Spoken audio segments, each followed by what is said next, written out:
I am insulted when I'm referred to as a rapper today. It puts me in the box that I fought so hard to get out of. And podcasting feels different. Freedom feels different. At 23 years old, Joe Budden was on the biggest hip-hop label in the world, Def Jam, and he had just released his first Grammy-nominated hit, Pump It Up. Despite the success, he never felt valued by the music industry in the same way that he felt valued by his fans. Yeah, we got off the stage. Joseph comes back here, gives me $100. I ain't never bought not one Joe Budden album, but I've been listening to that shit forever, man. Straight up, that shit. If I'm ever fucking depressed, That's who you listen to. if I ever see him in real life, I'm putting money in his hand. I framed this motherfucking $100. In 2016, Joe decided to leave his rap career behind. 18 years of my career in a game that I had no say-so on the rules that were being put in place. Podcasting, not so much, buddy. This is new ground. 15 years after starting his music career, he reinvented himself as the #1 podcaster on the planet, signing a multi-million-dollar deal with Spotify. And last year, Joe decided to leave Spotify and go independent with the podcast. The guard is changing, and creators have the leverage. Despite where he is today and his incredible success, the path to get there has been brutal, from addiction to shitty contracts to people undervaluing his creativity every step of the way. We don't catch feelings, we catch flights. I invited him to San Francisco to talk about his journey and what his newfound artistic freedom feels like. This is great. Dude, the last couple weeks have been insane. The last few weeks have been amazing. It's been beautiful. Creators have so much leverage. Creators don't even know that yet. I have no idea.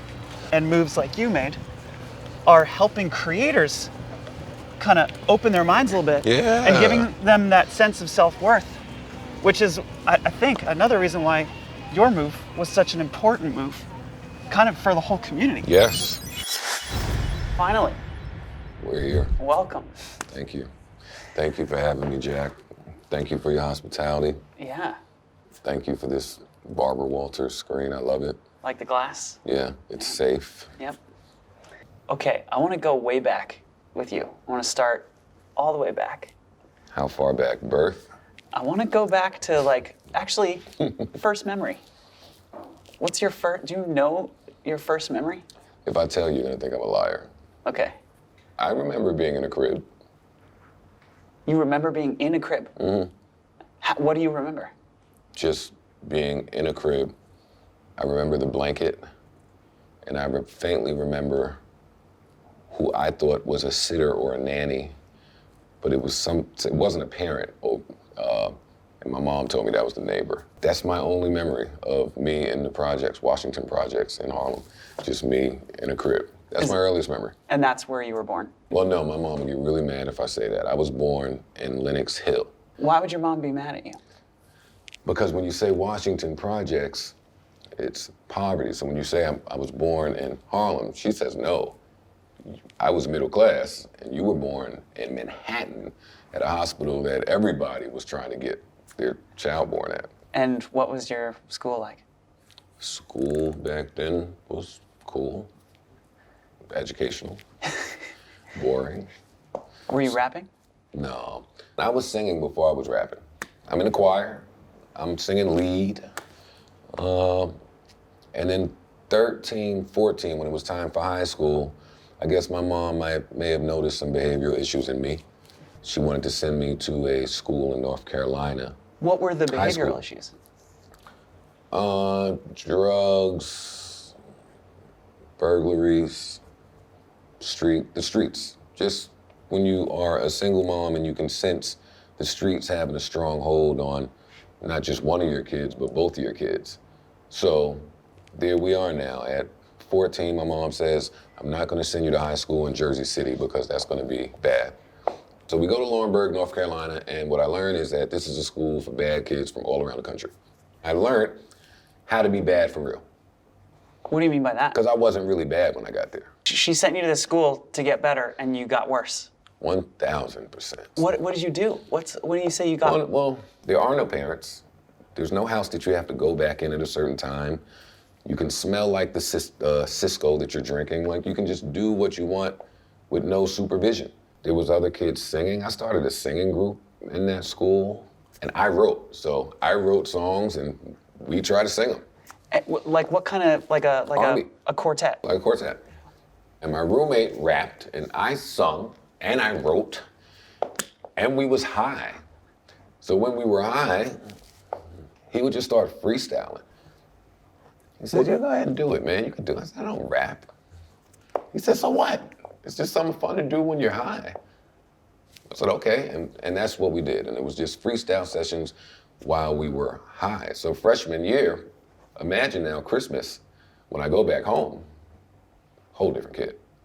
And my mom saw this kid. I might have went home and said, yo, I don't want to be here. I don't want to be here. I smoke cigarettes now. I was trying to leave the school. I think I robbed a gas station and got caught. But I got suspended from the school. So I went home, did the suspension, didn't want to go back, but I went back.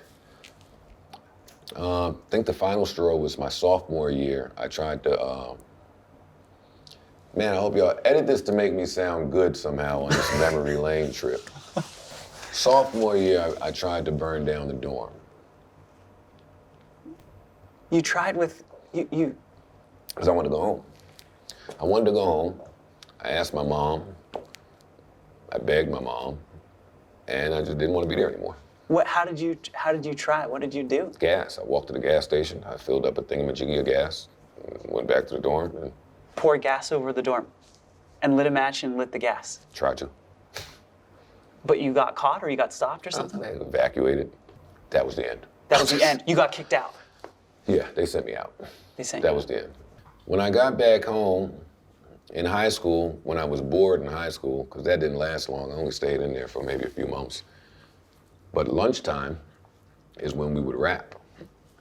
So now here's this kid who's new here, and at lunchtime, he's rapping with the rappers, and he's better than the rappers. You were better than the rappers. All of them. Every time I went, it was an event. I quickly learned that I needed more raps. I was running out of raps.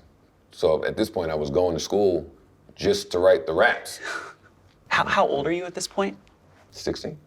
Okay, so this is 96, this is... 96, yep. 96, I'm now driving around, well, being driven around by my guy Dill, to different cities in New Jersey to look for huddles of people that were rapping. You're driving around looking for huddles of rappers, and then you're hopping out of the car, and you join the huddle, and you rap with folks. Yes, cipher. We ciphered everywhere. Cipher? That's called ciphering? That's called a cipher. One day I would hit the cipher with nothing but metaphors. Your sneakers are blue like, and your jeans are, and I'll do this like, and I hurt him like, and this like, and this like, and it was cool. And then the next day it would be suicide. Nobody ever hit the ciphers in New Jersey with suicide raps, ever. Suicide raps Suicide, about I'm suicide. saying suicide, but depression. Nobody ever gave them that in the cipher. And I even did a little bit of that. We got chased out of projects. You can't just hop in somebody's cipher and be nice. And did those ever see the light of day? Did those ever get published? Some of them. Those ones from 16 years old? Oh, yeah. One of them, this was my baby back then. It was called Gotta Watch My Back. I have a copy of it somewhere. I gave it to my therapist at the time because she knew that I wrote. So you had a therapist? Yeah. At 16? I can't drop out of fucking school in North Carolina, Jack, and come home and not have a therapist. Yes. My mom wanted to get to the bottom of what was going on in my brain. She was amazing. She understood me in a way that other people did not. She understood me in a way that my parents maybe didn't at the time. Like, we kicked it. And I felt very comfortable in sharing with her. And she said, hey, man, let me read one of your raps one day. And I said, all right, cool. I've been killing these ciphers with this depressed shit right here. I'll hand it to you just thinking that I thought she would be able to appreciate the artistry in it. She didn't. She just analyzed it? She analyzed it, and it was bad. She called my mom. It was code red. We got to get this guy to a psychologist. We have to. He's suicidal. Are you aware of some of the stuff he's writing in his music? Damn, I want to hear it now. Yeah, It's pull it such up. a piece of poetry. Gotta watch my back. It ain't safe. Gotta get my paper right.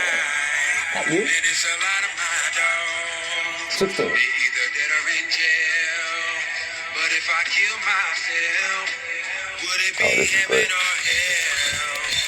Gotta watch my back. Hey, that boy was nice, man. Oh yeah, give me it. Yeah. And I can't cope with no antidote. 2 options. One is slitting my wrist. This kid is nuts. Or go to the precinct with a clip in my fist. So I keep a cig in my lips. Shit is painful. Fuck suicide, done did too much dirt to know if I'ma be an angel. So help me God, try in my sleep, cause you didn't pull me out of shark-infested waters to die on a beach. And it just continues this way. So just, if you're a therapist and you're hearing this, and you're familiar with this kid's story because you've been talking to him for a few years, you had to send him to the psychiatrist.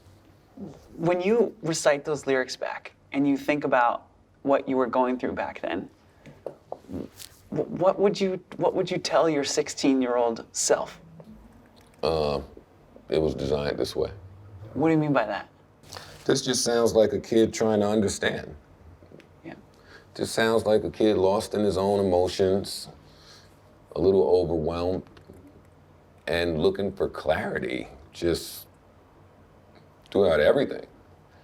And I would tell that kid, this is all by design. The country, the crack, the projects, the geography, just all of it. So, okay, at some point, you rap into a microphone for the first time. Well, the ciphers led me to a gentleman named Maher.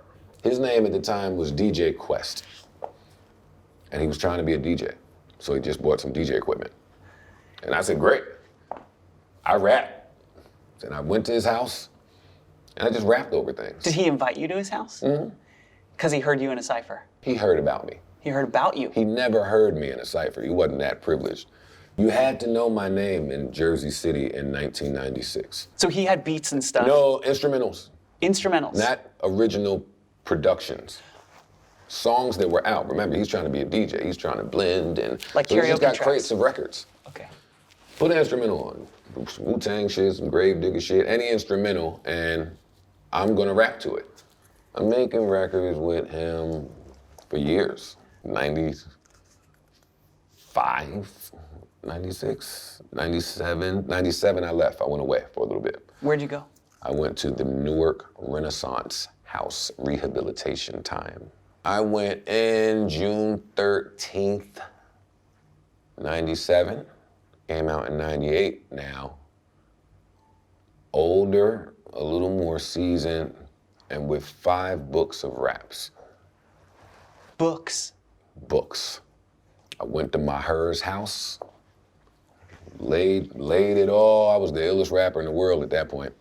And he met a guy named Dub B, who was a white boy in Bayonne who was making beats on a computer somehow. That blew our minds in the hood. And he was my new person now. And my god brother, Bryce, in 99, 2000, said, yo, man, I never knew you could rap like this.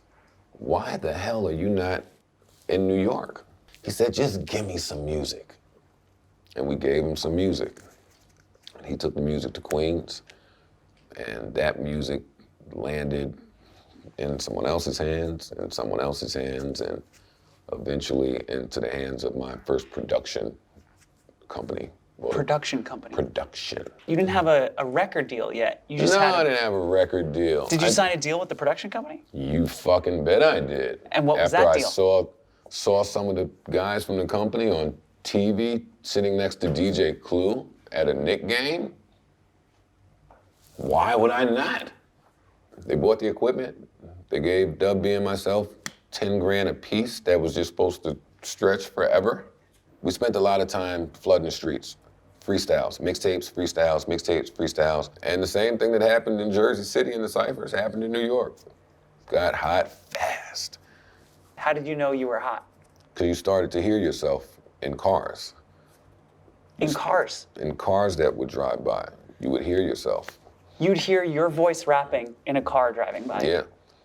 The slot that you were positioned on the mixtapes got higher and higher. I think when I debuted on the mixtape, I was the last track, which is normally what they do when it's a favor or just some throwaway shit. In a matter of months, I was 1, 2, 3, or 4. You couldn't put a mixtape out. You couldn't put a mixtape out without putting me on it. But the goal for me at the time was to get the Clue. I wanted to be on a Clue tape. That was the goal. And so this back is 2000. 2000. So you're I wanted 2 a record years, deal and I wanted to be on a Clue tape. and you're 2 years out, or a year and a half out of rehabilitation. 2 years. 2 years. Did you start doing drugs again? No. So you're clean at this point. Did you stay clean? Okay, so at that point you want a record deal. You're clean. You want to be on a Clue tape. And what happened? And- Did you get those? Yeah. My production company had relationships. And I was the hottest thing in the street. I mean, made it pretty easy. Clue eventually did start playing us on the mixtapes, and that played a huge part in securing a record deal, I would assume. So I got a record deal, but not under Def Jam proper. They were starting this new subsidiary called Spit Records. The fuck is that? Hey, this ain't the Def Jam roster. Where's Ja Rule, Method Man, Jay-Z, DMX? Where are they? No, you're on Spit. I jumped at it. I made a song called Focus. I put it out on a DJ Clue tape. It did great. It made top 8 at 8 and all of this shit. And Def Jam had no idea I was even on the roster. Yeah. Spit. They didn't know shit. They just knew this record was doing something. So you moved from Spit to Def Jam. So you Def Jam proper, yeah. Do you remember when the single started hitting? Pump It Up. Yeah. Pump It Up hit as soon as it played once.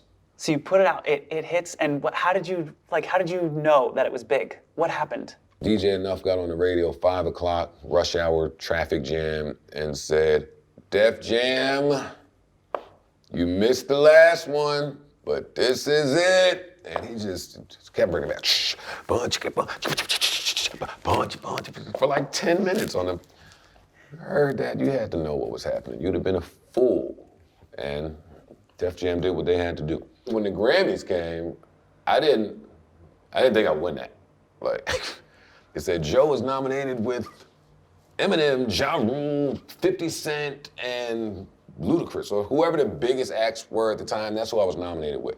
I was just flattered to be nominated. I called my mom. She was hyped, and we went, because that's what you do as an artist. You get nominated for your first Grammy. You bring your mom, and you go sit.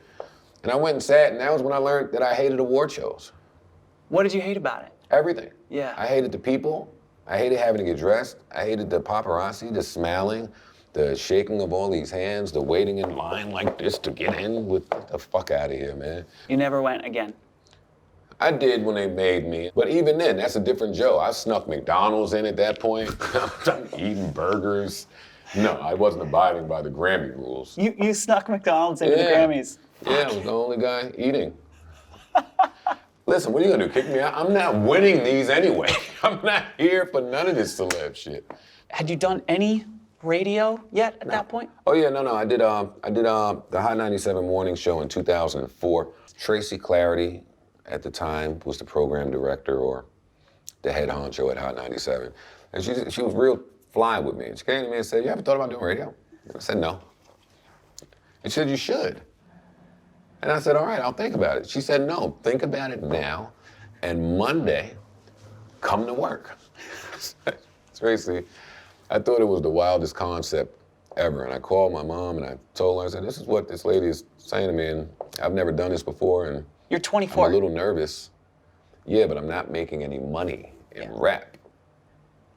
So, yeah, she was saying radio, but I heard steady check.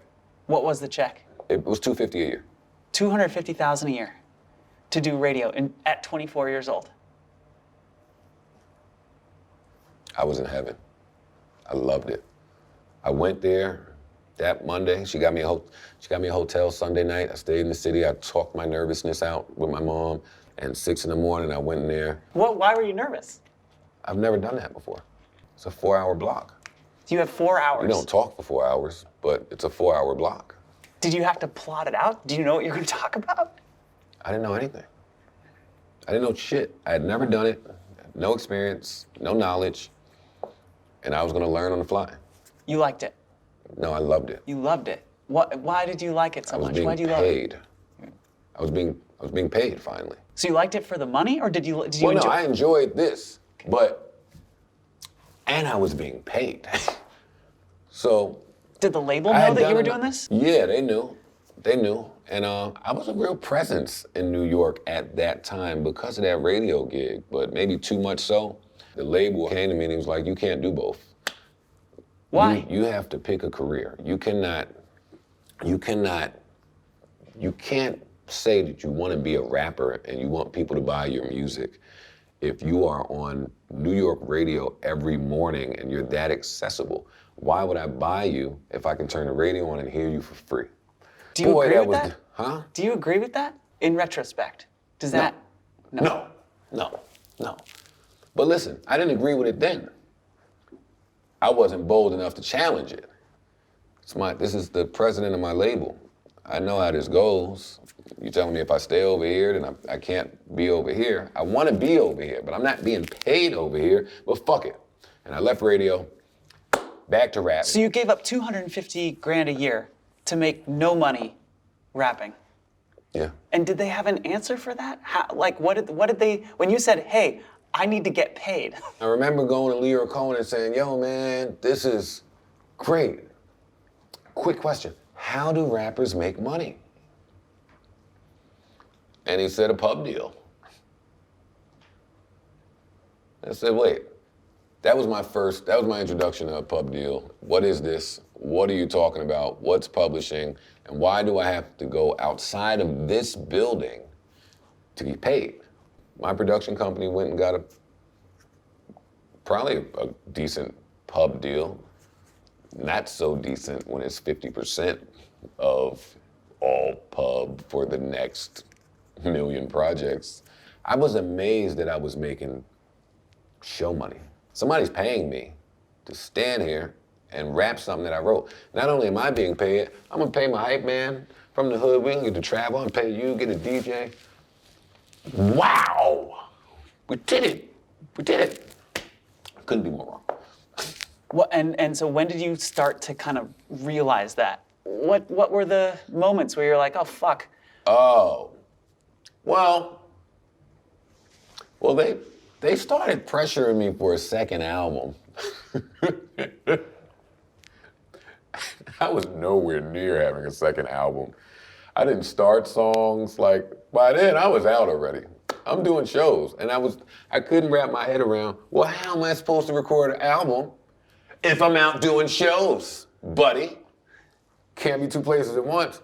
So yeah, they were like, yo, we need an album, your single's dying. They were doing all the exec shit they were supposed to, but I was young and just had a couple dollars and doing what I wanted to do. And then Kevin and Leor and everybody that I had grown to love at that label left. Picked up, left. Whoa, emergency. Because I had just gone to Skane, my A&R, and said, hey man, I want to leave this label. And somehow, at the time, he said to me, well, Joe, where the fuck do you think you're gonna go? You're coming off a flop. Where do you think you're going? Wait, the first, Joe Budden wasn't a flop. You got nominated for a Grammy. You're in 2021 talking. In 2003, going gold, or just shy of gold, was considered a flop. They weren't. Gold is 500,000 records? 500,000 records. So you were just shy of 500,000 records, and they were like, where are you gonna go? Selling 500,000 records? 500,000 records. But again, at this time, I don't even know what was spent to make this. I know I made it with my Bayonne producer that I found. And we made all of these songs. It didn't cost nothing. I called him. He had a beat. We did it. We had 4 Just Blaze beats. I mean, put whatever price you want on it. This album didn't cost very much to make. But we might have been in a real big hole for whatever reason. I wasn't privy to that. So then how did you leave? Theo Sotomayor, a lawyer. So you got a lawyer. I got a lawyer. And you said, I'm out. Get me out of all the deals. Def Jam, they wanted nothing to do with me so bad, they didn't even ask for anything. The labels, I didn't have a good experience there, and I did the radio. I can't go back to radio. I'm gonna do the digital space. I wanna be independent and just see what it's like to create this on my own for cheap and keep an eye on it, watch how it is distributed and keep an eye on it, and then receive something, because that's how it should go. And I signed something with a company out of Boston, and I went and I met up with them in a Target parking lot, I think it was, Bed Bath & Beyond, one or the other. No lawyer, no manager, no team, no nothing. And they gave me a contract, and it was one sheet. And I read it. It wasn't but 2 paragraphs, very easy to understand. Hey, A 2-paragraph record deal. 2 paragraphs, we'll give you this amount of money, you give us that, and that's it, it's a wash. So that's what we did. I read it, I signed it, they gave me the money, I gave them the music. How much money? 100 grand? 100 grand. 75 grand, somewhere around there. Had to be something like that. And this is 2008, 2009. 2 quick projects, 2009-ish. iPod's out, iPhone just came out, iTunes is at its heyday. Yeah, this should be a win, right? Yeah. This should be a win. And the projects were cool. They weren't, again, cutting corners. They weren't mixed. It wasn't my best representation. But at that juncture, at that point, I'm just doing whatever I need to do to get by. And then I learned that one sheet that I signed, and this is my version of events. Other people might have a different version. That one sheet was then plastered to like 90 other sheets, and a new contract was created that said I owed more albums. And my lawyers, my team of whoever wasn't present at the Target parking lot couldn't understand it, couldn't believe it. What is this shit? And it was a big to-do, a big hoopla, stoppage of work from Joe. But I didn't have the money to fight it. I didn't fight it, I just stopped the work. So you just stopped recording records for them. And you couldn't fight it, you couldn't get out of the contract, you just stopped making records. Mm-hmm. So you're like, I'm gonna stop making records, and what were you gonna do? How about a job? Like I'm not having a blast. This is no longer fun. The Dominican girlfriend is upset in the house, home ain't fun. I have roommates. The fuck? The bills are late. Nothing is fun about this. I'm just running around saying I'm the best rapper. Who cares? The fans are laughing at you. You just put out another flop. What did you sell? 13,000 copies of a fucking digital album? Wait, what is a digital album? You're not on a label? No, get him out of here. And that was the perception of Joe Budden in 2000 and whatever year that was. I had some cool YouTube Joe Budden TV shit going on. That was hot, but I wasn't being paid. You started uploading to YouTube in like 2008. 07, 08. 07, 08. And some of those videos literally have like hundreds of thousands of views. Yeah. So you're putting out videos. At what point did you start videotaping yourself? 2007. 2007, when I was trying to get away from my record label at the time, and I wasn't positioned very well in the music industry. I thought an advantage of mine, because I wasn't going off of image and gimmicks, and I wasn't really hiding my normal life of normalcy, that I could show it. I could put a camera on and highlight some of this stuff, and maybe I would be relatable to the everyday working man and the people that are not so fascinated by this glitz and glam and all this stuff that I'm not really fascinated with either. And for me, coming from not the greatest time in my music career, this was able to feed my creative juices and just sustain me a little while longer to think of the next idea. Which was what? Let me fast forward, because we stopped the work, no more music for you guys. Yep, 2011. They recognized that, and they eventually sold that contract to E1. I met with E1, they changed maybe 3 things, 4 things, or they changed enough to get me back to working. So they offered to pay you for making more records. That's what they say. And you toured for what, another couple years? 2012, 2015, I think I put an EP out on E1 in between there, and that was the end of that deal. So the deal ended. And in my brain, all right, like, I should buy a house. Like, I should probably try to do some things to get a house. And I went to E1, I said, all right, deal's up, it's time to do this deal the right way. I waited all the way to the end. What do you got for me? I said, probably 250, all in.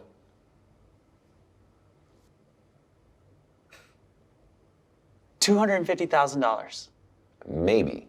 To All in. To record the album, to promote the album, to make videos. to make videos, to mix, to master, any travel, anything came from that 250. When I heard that number, it was like, wait, hold on. 16 years of rapping, my fucking blood, sweat, and tears out to get to the end of the road, and you tell me 250 all in? Is that my value? I'm not taking that. I understand I haven't made my best music here. As creators, we always put the onus on us. But I'm gonna outperform that. I'm gonna show you. My best years are to come. I'll show you, buddy. Going over to Sony Red and see what they'll give me. I like some of the stuff Sony Red's got going on now, E1. And Sony Red said, we got about 250, all in. I said, all right, I'm gonna go to anywhere I went. They had 250 all in. They ran their little calculator machines, and that's what they came back with. And for me, it was such a sad state. It was such an awakening, such a fucking reservation and an epiphany. It was like, is now the time to get a job? Like, what are we doing here? And we were in Detroit recording some Slaughterhouse stuff. And at that time, I don't want to record anything. I probably wasn't the happiest camper to be around, to be honest, when it came to recording music, because all I did was highlight the issues. But we're in Detroit, and we were having a conversation, me, my Slaughterhouse brothers, and we were coming up with a top 50 rappers list, but we were rappers, so we were having like the rapper version of this, but we were literally placing people where we thought they should go, and it was such an intense talk. It's like, damn, I wish this type of talk could get out. Like, I wish this was the talk that people could hear, because this is where the value is. Just people talking Rappers about, yeah. Talking about rap. And as an artist, putting these albums out, I was going to do these interviews, places, and you could tell when they didn't hear your stuff. You could tell when they just asked you the generic, all right, well, what inspired the name behind this one? It never felt good. And toward the end, like, I think you could see it on me in these interviews. Like, I went because I had to, because somebody was invested and I never wanted to be there, and most times it didn't go well. And at the end, I said, you know what? I'm not doing this anymore. So I started my podcast. And so then when you got into podcasting, it was 2015. What was the first episode? Who knows? A mess. First episode was me saying, what is a podcast and what is supposed to happen on it? Am I supposed to say my opinions on, like, musicians? Because I don't care. Like, I don't care what you guys are doing. I don't care what you're making. I never want to talk about y'all. I hate y'all. That's probably what the first podcast sounded like. And then it got to a point where people started listening and people really wanted my opinions. And I couldn't just keep saying, like I had been, yo, I don't care. I don't care. I don't care. And I'm not gonna tell y'all what I really think, because y'all really gonna think I'm nuts. And once I got out of that shell and just got a little more comfortable in this new podcast seat of just openly sharing, which I should be pretty good at, because I've openly shared throughout most of my career, it worked. In our first year, we maxed out at 50,000 listeners. 50,000 listeners in 1 year. Were you excited about that? No. Didn't feel big at all? Felt like we were on to something. But my goal at the end of year one was, how do we turn this 50 to 100? And how did you get it from 50 to 100? So that's 2015, 2016 rolls around. 2015, 2016, I'm on Adderall and I'm dissing Drake. And you're dissing Drake. I'm on Adderall and I'm dissing Drake. I said that he sounded very uninspired on his latest offering, and that his responsibility to hip hop was greater than he offered here, and some of us can tell. And you're too comfortable, and I know you're a superstar, but this shit is whack, and get this shit the fuck out of here and come back when you're inspired. That was the point. Who the fuck is this failure-ass rapper to say these things about the biggest rapper that we have right now?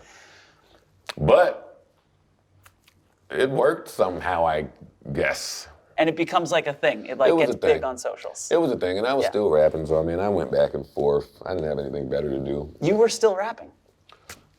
This was my last project. With what? Oh yeah, okay. So E1, I went to, E1 said 250 all in. No. Sony read 250 all in. Everybody said 250 all in. Yeah. No. I end up with Empire. Empire is a label that wasn't around before. Not really a label, but a new form of distribution where they're gonna give you a good split. 80-20, 85-15, whatever the split is. You pay everything, and when it's done, you make the money. And that for me, I didn't want to go out like man, that last album on E1 was so depressing. It was so sad. It was a guy who had had enough of all of it, and nobody seemed to care. When I say nobody, I mean like the fans. Like the fans are just, wow. Yo, this guy's nice, man, wow. You heard what he did with that? That way, fucking dying. Like, I didn't want anything to do with music after that last album. And it was so sad and so depressing, and I love music too much, that I would never let that be my last offering of music, ever. When Joe Budden is no longer here, you're not gonna go to my last project and hear a man just that jaded. So, I went to Empire. That was a new way of doing things, because now, all the money comes off the top. Whatever you sell is coming off, and you'll get the rest 4 months later. And that was a new way of doing things, but I loved it because it was after 16 years at this point, this is the closest that I've ever come to performance-based work, value. So that was awesome when that happened. And it was a much happier album. It was a very lyrical album. A lot of samples. It was a throwback. It was a feel-good album. I talked about love. I talked about my kid. And it ended with a song called Idols, and it was just a nod to all the people that just affected me and my art, that I looked up to and has inspired me in some type of way. I'm really proud of that one. Do you miss it? Miss what? Rapping. Yes and no. No, because I can rap right now. I can rap in the shower at any time. Do you rap in the shower? Sometimes. Do you ever record it? No. Just on your own? I'll never record it. I'll never look for a pen. I'll never look for a notebook. I'll Why? never write it in my phone. I'll never do my voice. Yo. Why? Because then you'll go. Because then you'll do it? Then you'll do it. And you don't want to do it again? No, I don't want to do it again. Why? Why draw such a hard line? I guess I don't understand. Why are you... It's got to, like, if you're thinking about it in the shower and you're still doing the brain gymnastics to write lyrics, like, aren't you ever tempted? Earlier you asked me what I would tell my 16-year-old self, and I told you. So now you're asking 40-year-old me, how can I be tempted if I know what I would tell my 16-year-old self? Yeah. If this is the design of it, then how could I just marvel at the design? And how could I really say that I'm about fixing it if I'm complicit in it? And I am complicit if I'm participating. Do you think, and I'm not trying to get you to rap again. Give it to me. I will rap again, Jack. Okay. And when I do, it'll be the art in its truest form. It'll be rid of the evil. It'll be rid of the politics, the nastiness, the devils. It'll be rid of the ill-intentioned. It'll be rid of desperation. It will be rid of necessity, the need. It won't be because this is warranted and somebody's asking for it. It won't be because the streets need it. Somebody needs a collab. This rapper called. This award show is coming. No. Right now, rapping to you feels like being complicit It's jail. in evil design. It's jail. It minimizes me. I'm insulted almost today. Not almost, I am insulted when I'm referred to as a rapper today. It puts me in the box that I fought so hard to get out of. It comes with all of these stereotypes and stigmas, and it gives people this false perception that they have an idea of who I am, which is an insult. And podcasting feels different. Freedom feels different. Podcasting was the vehicle. Freedom is what feels different. There are no rules. There's no playground set up. There's no gates. You can't tell me what's going on here like you did in music. This just got here. So we're gonna freestyle the rules here and make them up as we see fit as we go.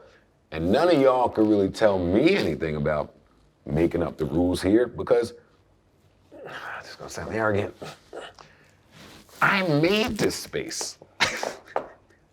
In year two and a half-ish maybe, started getting some offers that were respectable, and more than I had maybe made in rap, but still not enough. Offers from? But eventually Mid-Roll came to the table with $250.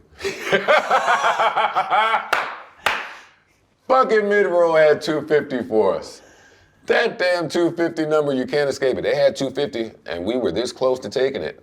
And Spotify called maybe a day after the Mid-Roll offer came in. And we said, you got the weekend, because we're signing a deal. And we flew out there and we met up with a few people from Spotify and we had that meeting. We were the #1 podcast there. #1 podcast on Spotify. Yeah. And we just kind of watched us hold that position as more podcasts came. How did the actual, and go into as much detail as you like, but how did the deal end? How did the Spotify deal actually finish? How did you start to get out of it? No, I didn't start to get out of it. I finished it. You just finished the deal? I finished the contract. 2 years and we finished the term. And you got to the end of it? Now, there was a lot of things that happened during the course that made me and some of my associates look up and say, mental note there, red flag, we'll address this later. But that time never came to fruition. Did they want to move forward? I can't speak for them. I mean, in a statement, they said, we wanted to move forward with Joe. That's a public statement.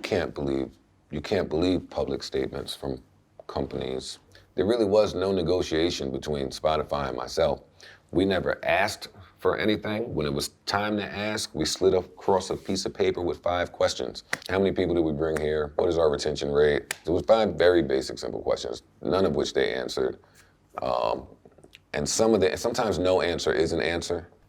I'm not gonna just stay somewhere if it ain't right.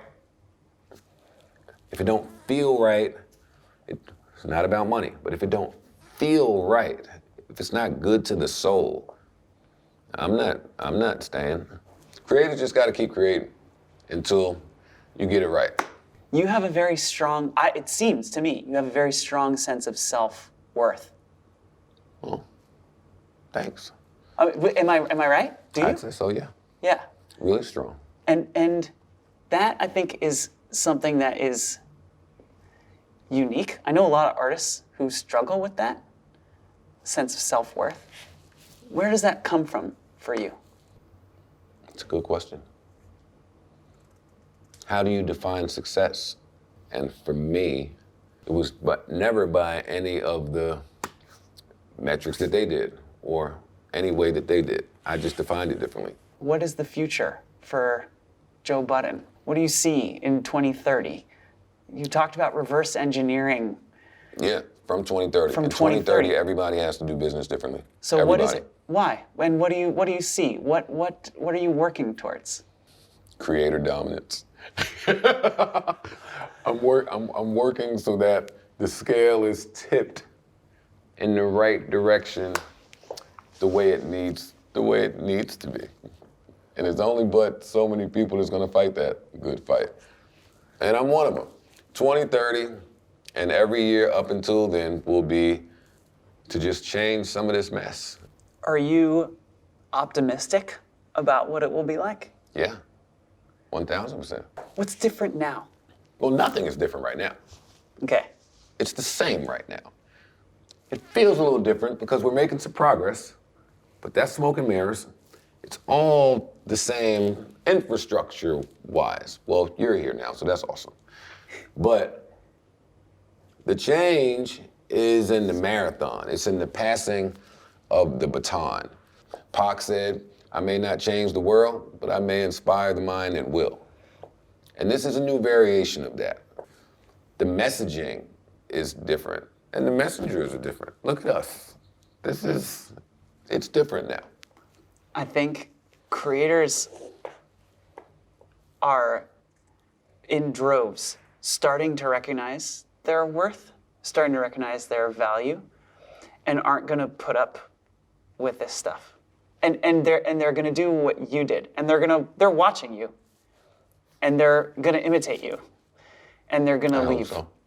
There is a way around all of it. And right now, the machines are winning. They're not beating me though.